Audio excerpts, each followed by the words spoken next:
The technological space keeps evolving each and every passing day, and as Ghana keeps getting more digital, we at Tech TV promises to bring you in-depth conversations about the field of technology. And today on Tech TV, we'll be discussing the future of tech here in Ghana. My name is Deborah Doma Kandobala, and I'll be your host. As always, Tech TV is proudly brought to you by Compu Ghana and S-Tech. We go for Tech Flash. We'll be right back.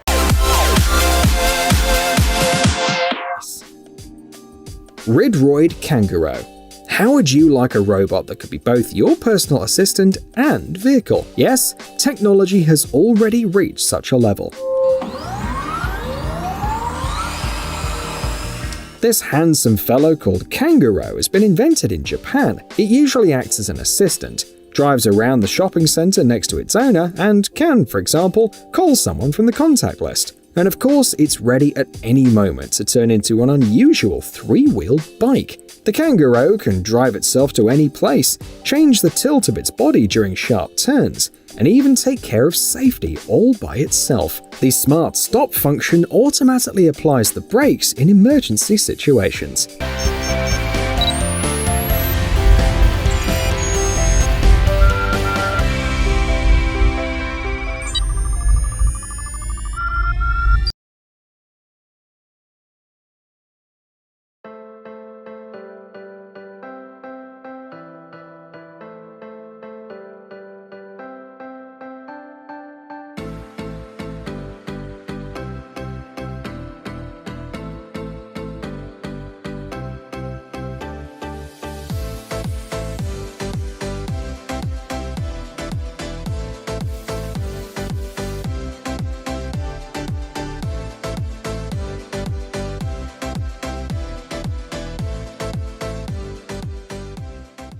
Welcome to Compu Ghana. We are widely renowned providers of all computer-related products, software solutions, mobile devices, electronic gadgets, and home appliances. Our showroom houses world-leading brands such as Samsung, HP, Dell, Lenovo, LG, Surface, Cisco, Microsoft, Canon, Bluetech, Sencor, among many other best brands. Visit any of our showrooms across the nation or call us on 024-314-3143. You can also log on to www.compughana.com to shop. Compu Ghana, passion for technology.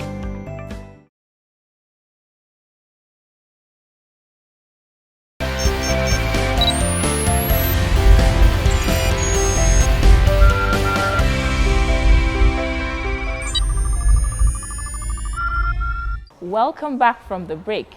If you just tuned in, you're watching Tech TV, your favorite show on technology and science. Remember, Tech TV is proudly brought to you by Compu Ghana, passion for technology, and S-Tech, we connecting together. As usual, Tech TV always brings you nothing but the best of guests who are experts in the field of technology and science. And today is of no different. We have Zuleiha Dubia as our guest. Hi Zuleiha, you're welcome on the show. Hi Kanubala, thank you for having me. Wow, you look so pretty. Thank you so much. Likewise to you. Okay, so Zuleiha, you are an IT auditor and a co-founder of Developer. So what is your typical day like and how did you even get there? Okay, so we'll start from how I got here. I had my first degree in University for Development Studies, where I studied computing accounting. Okay. So that's how come I'm working in an IT organization. But I got the opportunity to do my national service in Tamale to work in an audit organization. During my stay there, I just was trying to interact with the tech ecosystem up there, and I realized that there was a gap. Most of the ladies there weren't really tech savvy. And so I co-founded Developer to help bridge that gap, to get more ladies in tech and to help them build careers and also bridge the economic gap we have in this country. So my day-to-day experience with these two organizations is just a lot of project management and also like practical managing of my time. So I try to balance. I go to work 9 to 5, and after 9 to 5, I make sure I help the team. We judge on how to advance with our organization. I'm so glad I have a good team, and so it's also helping me. I'm not doing it alone, thank God. Yeah. Great. So Zuleiha, this means you have been in the tech space for quite some time, and being the co-founder of Developer. Tell me, what do you think the future of tech is like here in Ghana? The future of tech is very exciting, if you ask me. Every time I take my phone and I go online, I see one startup after another, a lot of fintechs, a lot of people trying to come up with tech ideas. And so I'm very excited. If you ask me, I think in the next 5 years, there are a lot of things that we are going to, a lot of ideas that we're going to come up with that will blow the minds of Ghanaians. I think the older generation will appreciate how tech savvy the youth are. I think the youth are not breaking their backs at all for nothing. You realize that if you go online, there are a lot of tech hubs opening all across the country. That should tell you that the future is really exciting. We are aiming at getting youngsters to come up with good ideas. We can't wait to create the Silicon Valley in Ghana. Yay. So yeah, I'm excited if you ask me. Yeah. Great. I think even with Google coming in to set up their head office here, Twitter and all of that, exactly. So surely. But then I think the internet has made it possible for all of these things to happen, right?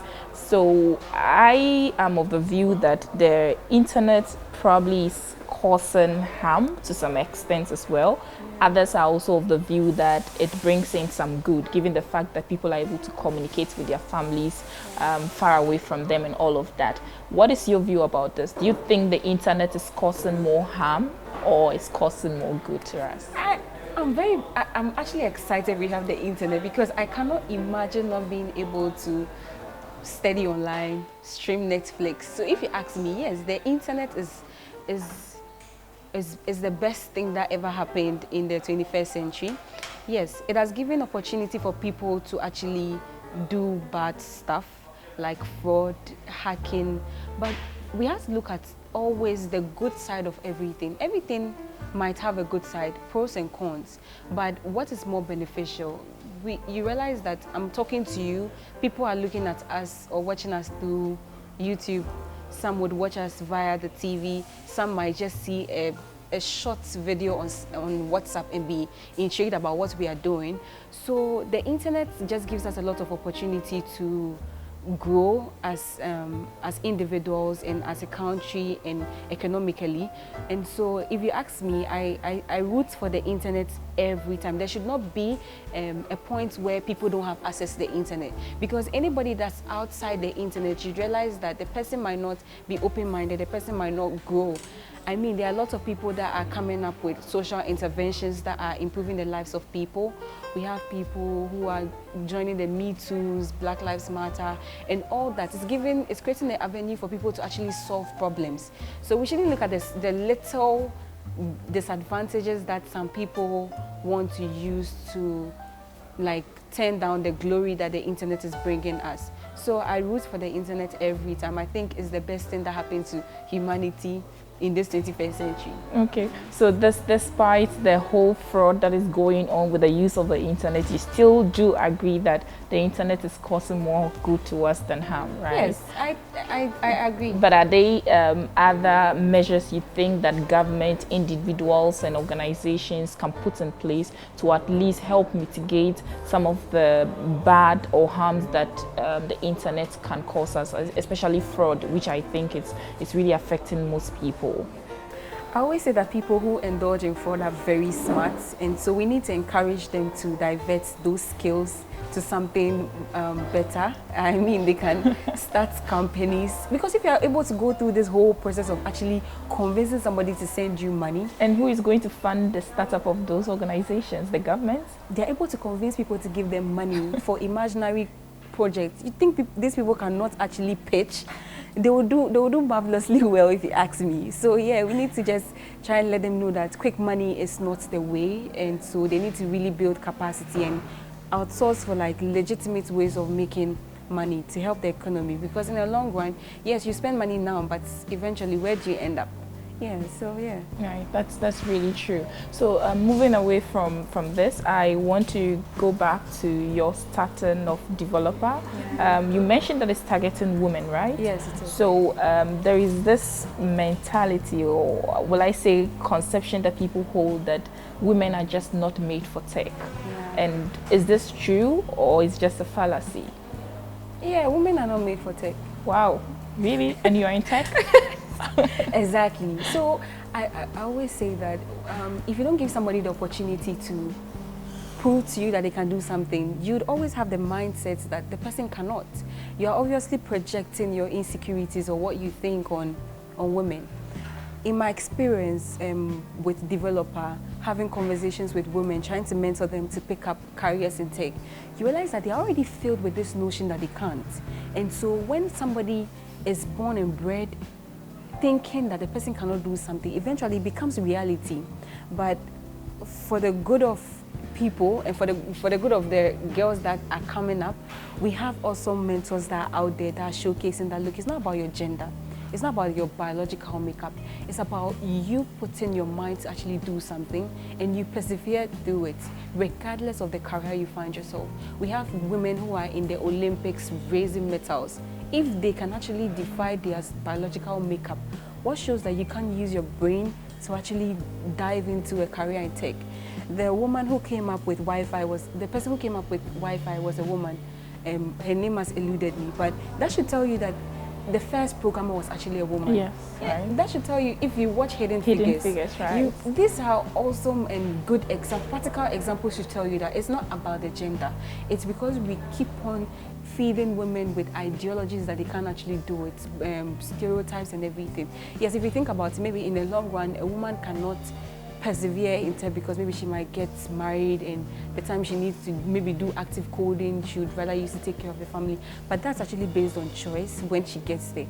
But women are human beings and every human being has a brain. And so when you put your mind to something, you can actually do it. So there's no such thing as a career is meant for a particular gender. It's just about giving people the opportunity to actually explore that particular career. So if you ask me, yes, you think tech is not for women? Yeah, you've not given her the opportunity. Give her the opportunity, she will blow your mind. But then, who is supposed to give these women the opportunity? Because I think that sometimes the men are daring, they go for it, right? Nobody comes with the opportunity to their doors knocking. Yeah. So who is supposed to give these women the opportunity? You. Me. Right? Okay. Tech TV. Okay. We are not forcing it down your throat to go out and advocate for the rights of women, but at least try and make it conducive for them. So when a woman is trying to get into tech, when somebody is trying to learn how to code, don't tell her it's not meant for her. The best thing you can do is, if you can't help her, just keep quiet. Allow her to do it. So we're not saying go and actively knock the doors on women and tell you, hey, you can do tech, and then no. Give them the opportunity. If you can't help, just keep quiet and allow her to go and look for people who help them. We have youth for her to look up to. They have me to look up to. We have other inspiring examples for them to look up to. So if you as a male, if you can't help, just at least tell her, redirect her to somebody who can help, or just keep quiet and allow her to grow on her own. But then don't you also think that if right now we are all focusing on, okay, promoting women, encouraging them in tech and sciences, at some point in time, don't you think there's going to be an imbalance again? I don't think there's going to be an imbalance, if you ask me. I'm saying this because back then we started, it was just focused on boy child. Yes. Then we noticed after some time that there was strong inequality. Yeah. And so people are focusing on the girl child now. Yes. But if we continue this for the next century, things are going to happen that women are going to dominate and men will be less represented, because the boy child growing up will feel that, okay, nobody cares about me, nobody pays attention to me. You get the point I'm coming from. Yes. So don't you think we're going to get there again? Yes, I don't think so, because I think that as we are pushing women in tech, we are not sidelining the guys. Okay. If organizations are doing that, I think it's actually a wrong move. But I believe that we are trying to uplift women to get into tech, because it's actually important for us to have inclusion and diversity. We can't say because we are afraid there's going to be a polarized polarized nature of organization in the long run or in tech, and so we are going to leave the women and not encourage them. We need to encourage them, because when people are creating products for a set of people, they only consider mostly themselves. What am I trying to say? I'm trying to say, if guys are coming up with all the ideas in a male-dominated environment, they are going to have conversations around things that will suit males.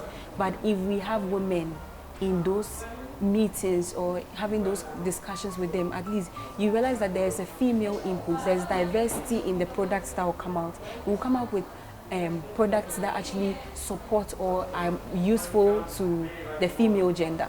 In the long run, I think that it's going to get somewhere where we are going to have a lot of people. Mind you, we are not pushing all women into tech. We are just trying to give the opportunity for people who actually have passion to do tech. You understand? So we're just going to tell you that, okay, so this is a part of a career path that you can actually consider. Nobody is pushing it down your throat. But think about it, does your passion align with it? If your passion aligns with it, go for it.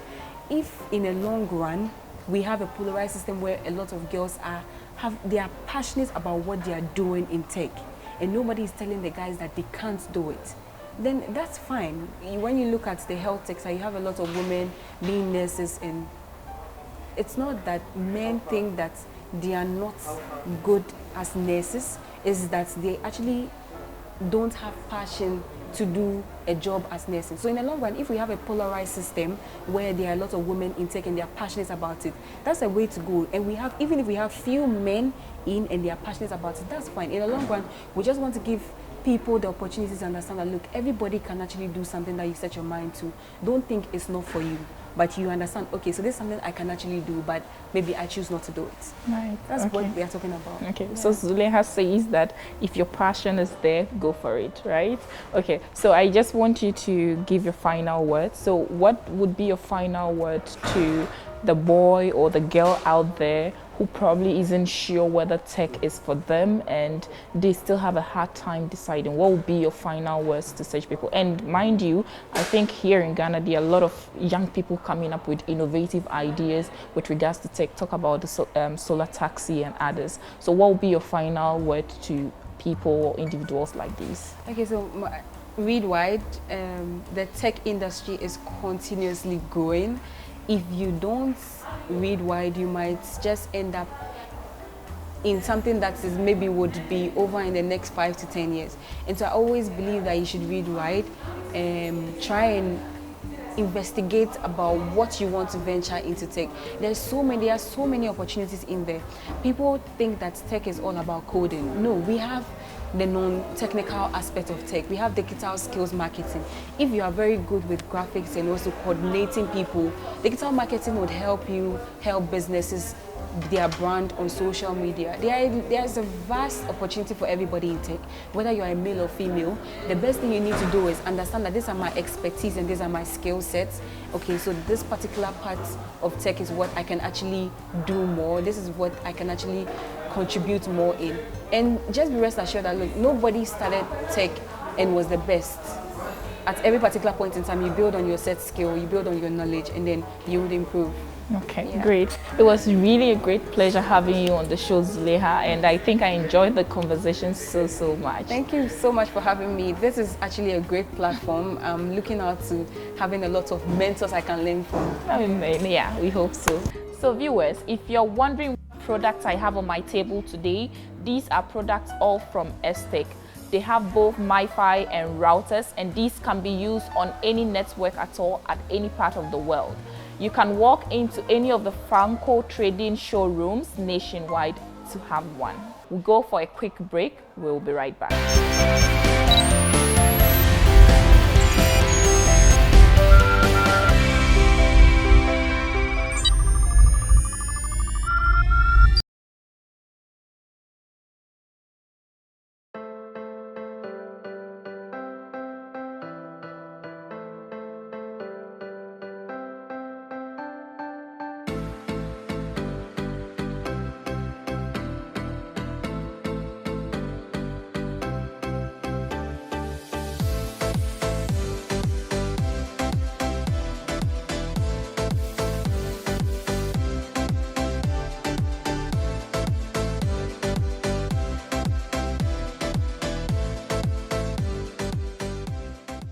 Welcome to Compu Ghana. We are widely renowned providers of all computer-related products, software solutions, mobile devices, electronic gadgets, and home appliances. Our showroom houses world-leading brands such as Samsung, HP, Dell, Lenovo, LG, Surface, Cisco, Microsoft, Canon, Bluetech, Sencor, among many other best brands. Visit any of our showrooms across the nation or call us on 024-314-3143. You can also log on to www.compughana.com to shop. Compu Ghana, passion for technology.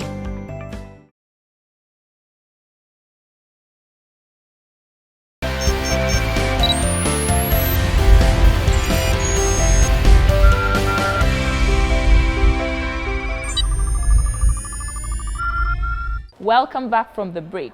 Remember, Tech TV is proudly brought to you by Compu Ghana and Estech. Now we go for passion for technology and some safety tips. Arya is a water-saving, environmentally friendly, dual water toilet flushing system that saves 100% fresh water. My name is Zuleiha and I'm an inventor. This is my invention, Arya. Aryabhatta was actually the first Indian astronomer and mathematician. Since this invention is the first of its kind, I decided to name it Arya as well. Inventing helps me bridge my two interests, which is my concern for the environment, as well as my passion for science and engineering. Every summer, I would visit my grandparents in Chennai, India.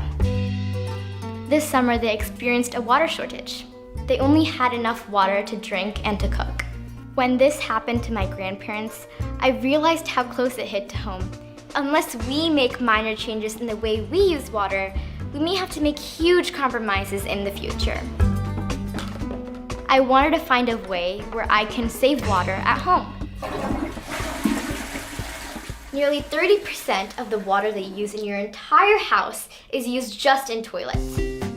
The toilet was invented in the late 1800s, and we've been using the same design till today.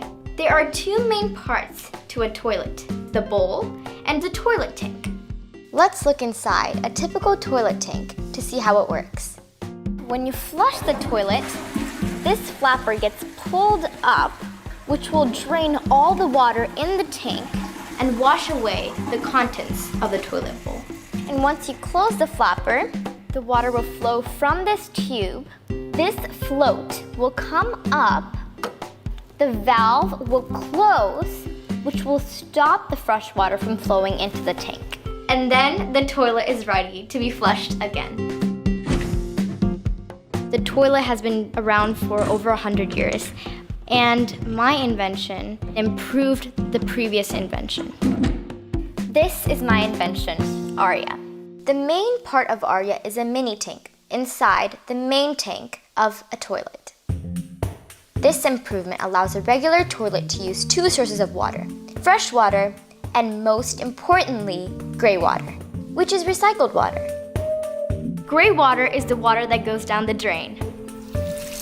After you wash your hands, after you wash the dishes, after you wash your clothes, after you take a shower, that's all gray water. Gray water is not the fresh water that you drink. The water that we use in toilets doesn't have to be fresh water. With my invention, you need a storage tank to collect gray water from around the house. If a toilet has my invention installed, it would use gray water from the storage tank. This is my modified toilet flushing system. It keeps the fill valve of a regular toilet and adds a second fill valve inside the gray water tank that I designed. Here's how it works. After you flush the toilet, the gray water will rush into the small tank, and this float gets up and the fresh water stops. And the gray water overflows from the small tank into the main tank. The float will come up, the valve will close, which will stop the gray water from flowing into the tank. This is my invention installed in an actual toilet. You can see the gray water immediately rushes into the small tank, leaving no room for this float to come down, resulting in 100% freshwater savings. My favorite thing about my system is that it works even if there's no gray water available. When the gray water is unavailable, Arya will work with the fresh water alone. In this case, the fresh water will fill the main tank first, and then it will overflow back into the small tank and stop the fresh water by the action of the freshwater flow on the freshwater fill valve. I designed and fabricated all of these parts so it can retrofit your toilet at home. My invention is the way I want to make a difference with water shortages. If you have an idea, think of a way where you can address it and use your resources to invent something to solve the problem.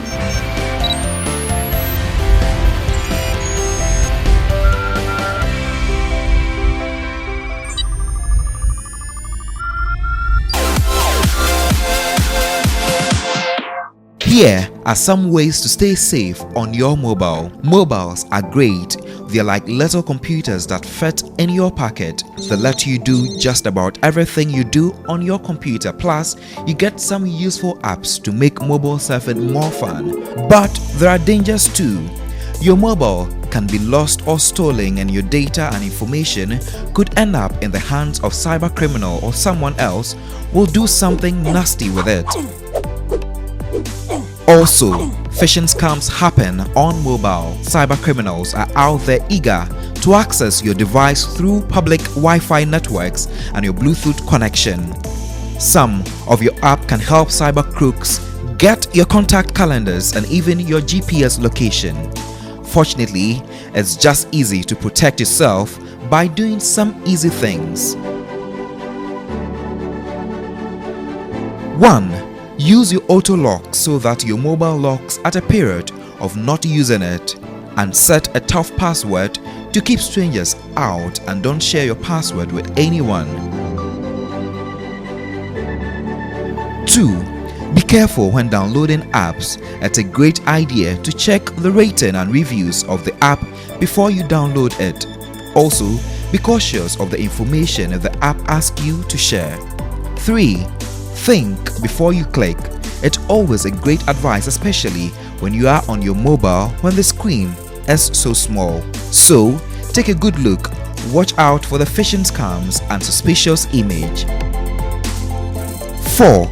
Turn off your Bluetooth connection when you are not using it, and don't use it in a public place.